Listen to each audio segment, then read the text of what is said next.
지난주에 저희 가족이 영화를 봤어요. 전주에서 지난주에는 좀 저렴하게 영화를 볼 수 있는 기간이다라고 해서 계획이 없었던 영화를 이렇게 봤는데 행복한 나라라는 영화였습니다. 배우 조정석과 고 이성균 배우가 주인공인 영화였습니다. 1970년대의 정치적인 내용들을 다룬 영화입니다. 대통령을 암살한 군인, 그리고 그 군인을 변호하는 변호사의 이야기입니다. 변호사 역은 조정석 배우가 맡았고요. 군인 역할은 이성규 배우가 맡았습니다. 그런데 그 영화를 이렇게 보는 중에 인상 깊은 장면들이 여러 장면이 나오더라고요. 대통령을 암살하려고 하는 군인을 살리기 위해서 변호사가 자신의 온 재능을 힘써 쏟는 부분들이 나옵니다. 때로는 좀 편법적인 방법을 동원해서라도 내가 살려야겠다. 때로는 자신의 진정성을 보여서 그 마음을 감동시켜서 어쨌든 이 군인을 살리고자 했습니다. 그리고 그 살리고자 하는 그 마음들이 들어졌는지 그렇게 진행들이 잘 되고 있었습니다. 그러다가 예기치 않은 문제가 발생합니다. 그래서 급반전해요. 그래서 지금까지 수고했던 모든 것들이 다 숲으로 돌아갑니다. 결국 자신이 변호했던 그 군인이 사형 집행에 처해야 될 그런 상황 가운데까지 몰려요. 그러자 이 변호사가 그 군인을 살리기 위해서 그 군인을 죽이려고 하는 실세를 찾아가요. 지금까지는 대치였어요. 그런데 그 실세 앞에 가서 무릎을 꿇고 모욕을 당합니다. 그러면서 하는 말이 죽이지만 말고 살려달라는 거예요. 그리고는 자신의 이익을 위해서 생명을 죽이지 말라라고 소리를 칩니다. 이 모습이 참 감동되더라고요. 한 생명을 살리기 위해서요, 자신의 자존심을 다 내려놨어요. 체면도 내려놨어요. 어떻게 보면 자신의 신념까지 다 내려놓고 그 실세 앞에 가서 무릎을 꿇고 비굴한 모습으로 다가가는 모습. 한 생명을 살리기 위한 처절한 몸부림을 보면서 한 생명이 얼마나 소중한가를 느끼게 되는 모습이었습니다. 그리고 또 한 장면은 그 군인의 모습입니다. 그 군인은요, 자신은 대통령을 암살하려고 하는 마음이 있었던 것이 아니었습니다. 그 군인은 계속해서 주장하는 것은 나는 명령에 복종했을 뿐이다라고 주장을 해요. 결국 이 군인이요, 대통령을 암살한 것은 명령 때문이었다라는 거예요. 그 결과 군사 재판을 받고 사형 위기에 처한 순간이 다가왔어요. 그리고는요, 마지막 변론의 시간이 주어집니다. 그때에 판사가 물어요. 만약 그 상황으로 다시 돌아간다면 어떻게 하겠느냐라는 거예요. 여기서 대통령을 암살하는 것을 중지하겠다 그러면 살아요. 그런데 나는 그때로 돌아간다고 해도 나는 그대로 하겠습니다 하면 죽어요. 판사가요, 기회를 준 거예요. 우리 성도님들이라면 이 상황 가운데에 어떻게 결론을 내겠습니까?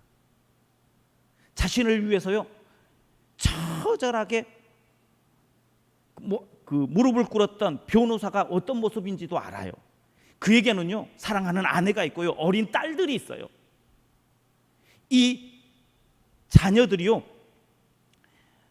아버지가 대통령을 암살하려고 하는 반역죄를 통해서 죽었다 하면 이 자녀들의 앞길이 암묵할 것도 알아요. 그러한 상황 가운데에 우리 성도님들은 어떤 길을 선택하겠습니까? 그 장면이 딱 왔을 때에 저에게 드는 모습이, 한편의 마음은 그래도 살겠다고 해야 된다라는 마음이 드는가 하면요, 한편에서는요 그래도 끝까지 지켜야지라는 마음이 이렇게 공존하고 있더라고요. 그때 그 군인이 이렇게 대답을 합니다. 내가 그때로 돌아간다면 그때 나는 그때도 명령에 따르겠습니다라고 이야기를 해요. 그 말은요, 나를 죽여도 어쩔 수 없습니다, 나는 그 명령에 따르겠습니다라고 이야기하면서 이 말을 남겨요. 그 이유가요, 나는 군인이기 때문입니다라는 말이었어요. 그 전의 말보다 나는 군인이기 때문에 명령에 복종해야 되는 사람입니다라는 모습에 감동이 되더라고요. 재판 결과는 사형이었어요. 그리고 자막으로는요, 이 사형이 신속하게 이루어졌고 그래서 결국 사형에 처해졌다라는 자막이 이렇게 나오더라고요. 저는 그 영화를 행복한 나라를 보면서요, 변호사의 그 역할을 감당하면서 한 생명을 살리기 위해서 자신의 모든 것, 지금까지 쌓아왔던 모든 것들을 다 내려놓고 무릎 꿇었던 그 모습 한 장면, 그리고 나는 군인이기 때문이다 라고 하면서 그 군인의 길을 선택하는 모습, 그 장면이요 너무나 깊은 감명이 되더라고요. 그러면서 나는 진정한 그리스도인인가, 나는 그리스도인이기 때문에 이 길만이 내가 가야 되는 길이다라고 말할 수 있겠는가, 당당할 수 있겠는가 라는 생각을 하게 되더라고요. 그러면서 다시 한번 나는 그리스도인이다라는 그러한 결단의 삶을 살아야겠다라고 이렇게 마음 깊이 생각했던 시간이 그 영화의 시간이었습니다. 모든 사람은요 각자의 생각이 있고 처지가 있습니다. 그래서요 다 다른 결론을 내릴 수 있어요. 그러나 변호사가 변호사 역할을 감당할 때의 그 인생이 멋진 인생이더라고요. 군인이요 군인의 삶을 살아갈 때에 그 군인의 모습이 당당하더라고요. 그리스도인의 삶을 살아갈 때에 그 인생이 빛난 인생 될 줄 믿으시길 바랍니다. 우리 옆에 분들과 함께 인사하겠습니다. 당신은 진짜 그리스도인입니다. 나는 그리스도인입니다라는 거예요.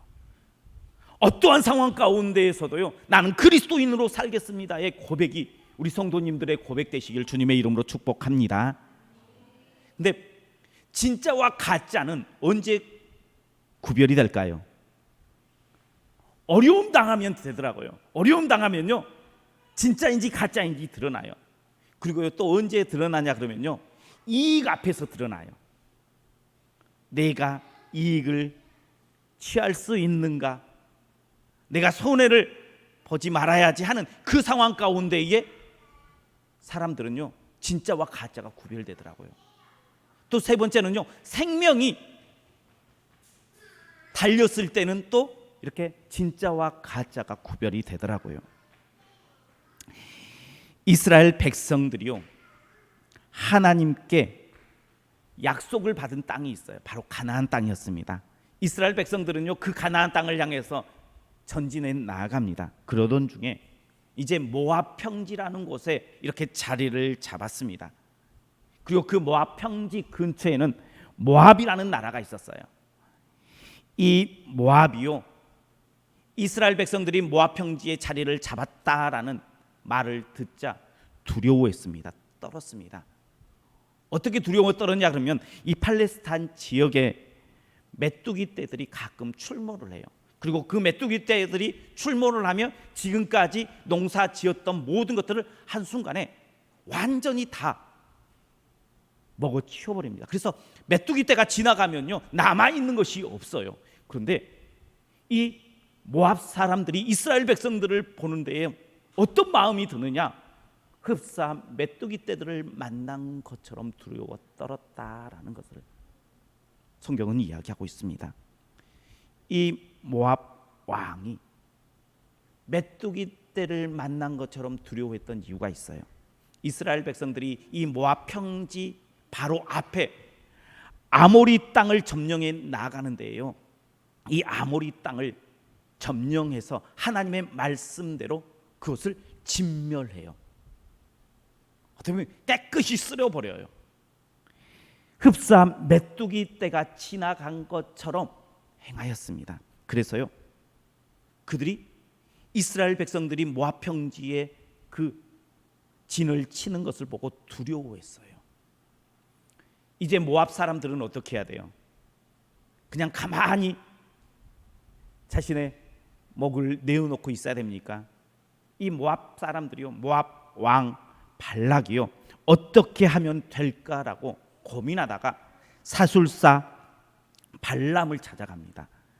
발람을 찾아가서 이스라엘 백성들을 저주하고 우리를 축복하면 군사들의 사기가 올라가서 우리가 충분히 이길 수 있는 승산의 모습으로 그 분위기가 바뀔 거다라는 생각을 갖게 됩니다. 그래서요, 모압 왕 발락은요, 장로들을 보내서 발람을 초청합니다. 많은 재물을 주겠다라는 거예요. 그리고 힘을 주겠다, 권력을 주겠다, 무엇이든지 요구하라. 그러면 요구대로 다 들어주겠다라는 거예요. 대신 이스라엘 백성들을 저주만 해달라는 거예요. 만약에 한 사람이 우리 성도님들에게 100억을 들고 와서 이렇게 요구합니다. 100일 기도 한 번만 드려달라는 거예요. 한 가정을 저주하는데 딱 100일만 작정해서 기도해주면 내가 100억을 준다라는 거예요. 그러면 기도 하루 하는 게 얼마예요? 1억이잖아요. 100일만 하면 내가 100억 준대요. 어때요? 흔들릴까요? 안 흔들릴까요? 아마 흔들릴 거예요. 아무도 모르고 너와 나만 아는 사실이야. 다른 것 없어. 이것 때문에 그 사람이 되든 안 되든 상관없어. 기도만 해줘. 하나님을 배신하라는 거 아니잖아요. 그죠? 한 번 해주는데 1억이에요. 그러면 많은 사람들이 흔들릴 거예요. 지금 발락이요, 모압 왕 발락이 발람에게 요청하는 바가 이와 비슷할 수 있어요. 흡사 비슷합니다. 딱 한 번 와서 저 이스라엘 백성들을 저주해주고 우리를 축복해주면 된다는 거예요. 결과는 상관없이 해주기만 하면 내가 큰 돈, 요즘 말로 하면 수십억을 주고 권력을 주겠다라고 이야기해요. 발람은 그 유혹에 혹합니다. 먼저는 하나님을 배신하라는 것도 아니잖아요. 발락은 어쩌면 마음속으로는 그래, 내가 해줄게 라고 승낙했을지 몰라요. 표면적으로는 그래도 내가 하나님께 한번 물어보겠다라고 이야기한다는 거예요. 그래서 내가 할 것들은 결정해 놓고 하나님 앞에 기도해요. 하나님, 요즘 말로 하면 갈까요 말까요 라고 물어봐요. 그러면 이 하나님과 발락 사이는 어떤 관계일까요? 하나님과 발람과 관계는 어떤 관계일까요? 하나님과 발람 사이는요, 하나님과 이스라엘 백성들과 같은 모습일까요? 다른 모습일까요? 하나님과 이스라엘 백성들의 관계는 어떤 관계예요? 하나님 한 분만이에요. 나에게는 하나님 한 분이에요. 유일하신 하나님이에요.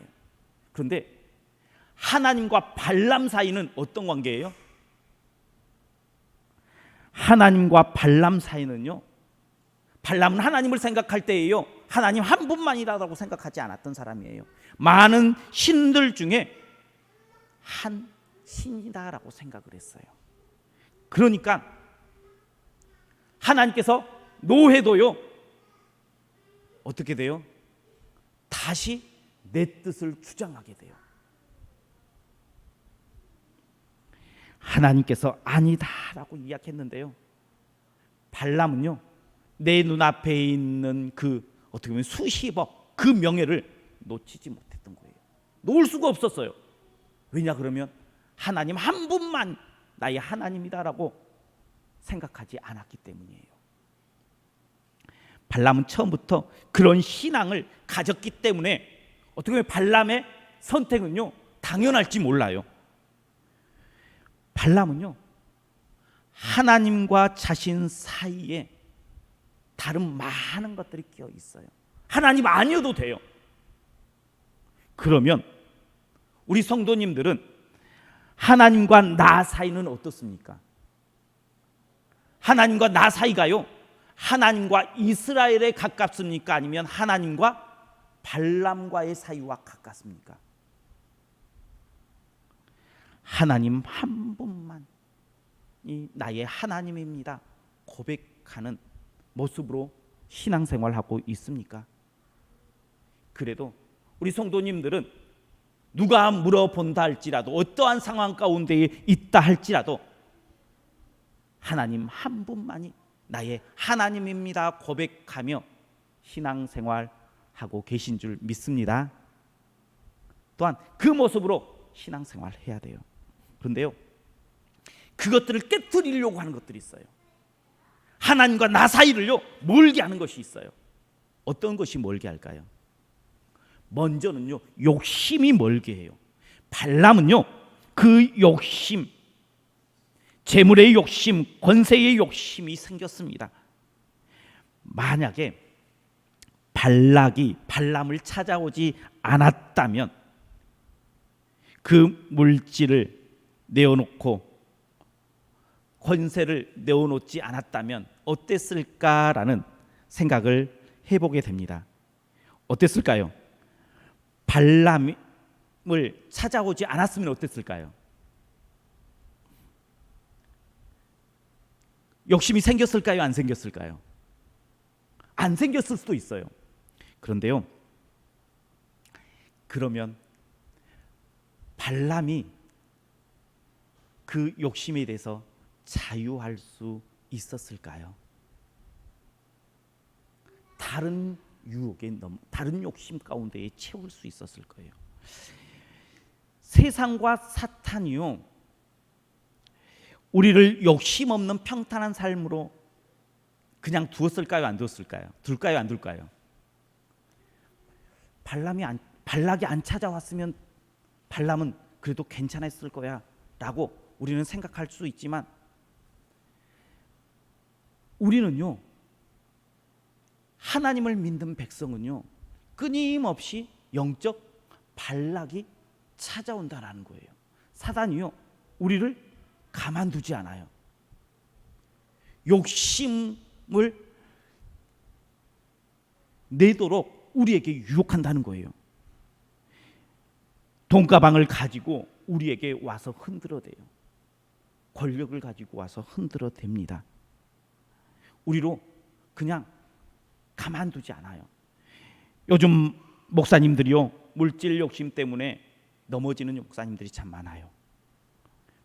물질에 대한 욕심뿐만 아니라 권력욕 때문에 지금까지 쌓아왔던 모든 것들을 다 잃어버리기도 합니다. 그 욕심이요 하나님과 나 사이를 멀게 해요.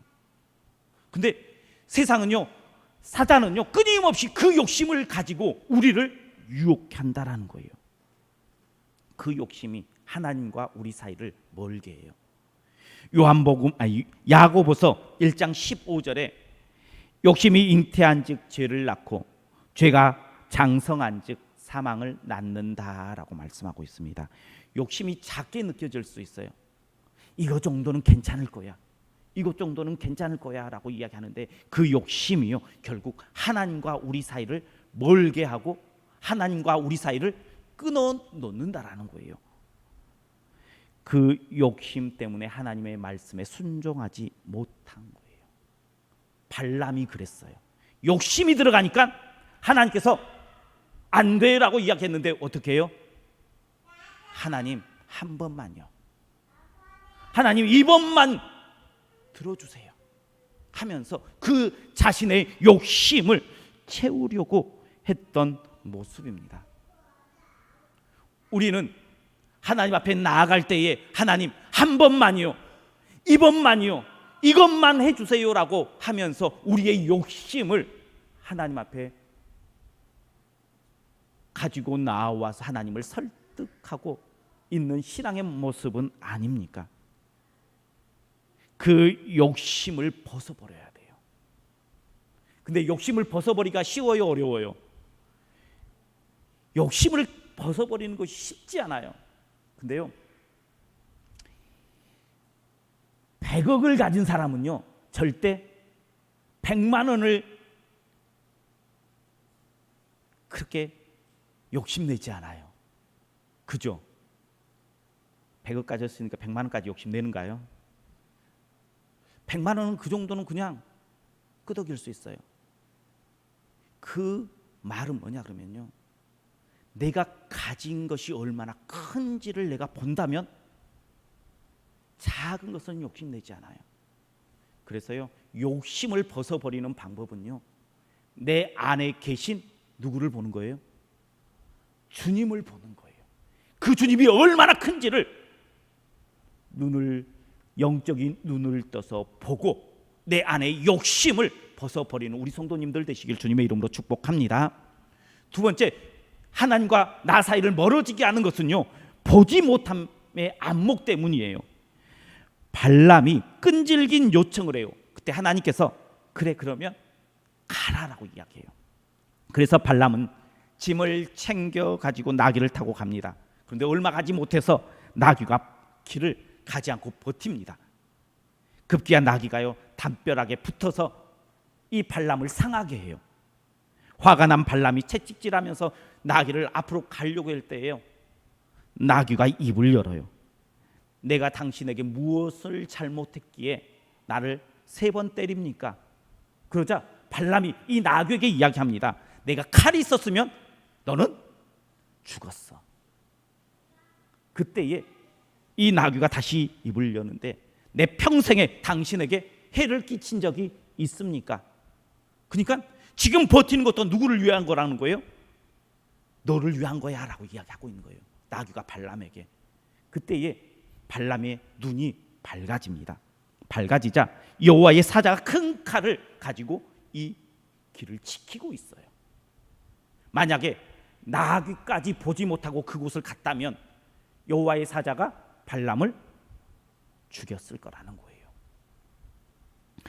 하나님을 향한 안목이 닫히면요, 하나님과 나 사이는요 멀어질 수밖에 없어요. 오해할 수밖에 없어요. 하나님께서 나를 위해서 일하고 계시는데 그것을 보지 못해요. 우리 이야기를 잘 알 거예요. 모래 위에 발자국. 내가 너무나 힘들었을 때에 하나님께서 나를 버린 줄 알았더니 그 모래 위에 발자국 한 발자국은 나를 업고 가신 주님의 발자국입니다라는 고백. 나는 오해해요. 나를 버리고 나 혼자인 줄 알아요. 근데 아니잖아요. 하나님을 향한 안목을 우리가 열지 못하면 하나님의 축복도 보지 못해요. 하나님의 징계도, 하나님의 마음도 보지 못해요. 그래서요, 하나님과 나 사이에 오해가 생기고 결국 하나님과 멀어지고 끊어질 수밖에 없어요. 그러면 또한 우리의 안목을 넓혀야 되는데 안목을 넓히는 것이 쉽지 않잖아요. 어떻게 하면 안목을 넓힐 수 있을까요? 영적인 안목은요, 노출될 때에 넓혀져요. 말씀의 자리에서 말씀에 노출해야 돼요. 기도의 자리에서 기도에 노출해야 돼요. 순종의 자리에서요, 순종에 노출해야 돼요. 영적인 안목을 키우기 위해서는요, 영적인 자리에 나와서요 계속해서 노출하는 거예요. 봐야지 안목이 넓어지는 거예요.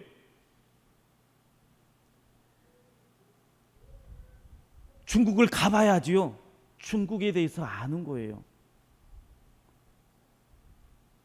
우리가 보지 않으면요 그 안목을 넓힐 수가 없어요. 노출되어야 돼요. 그래야 진짜 그리스도인이 되는 줄 믿으시길 바랍니다. 그러니 하나님과의 나 사이를 다시 회복해야 돼요. 내 안의 욕심 어떻게 회복해야 돼요? 하나님,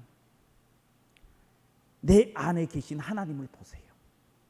그 하나님이 얼마나 큰지를 볼 수 있는 우리 성도님들 되시길 주님의 이름으로 축복합니다. 그 하나님을 인정하는 삶을 사세요.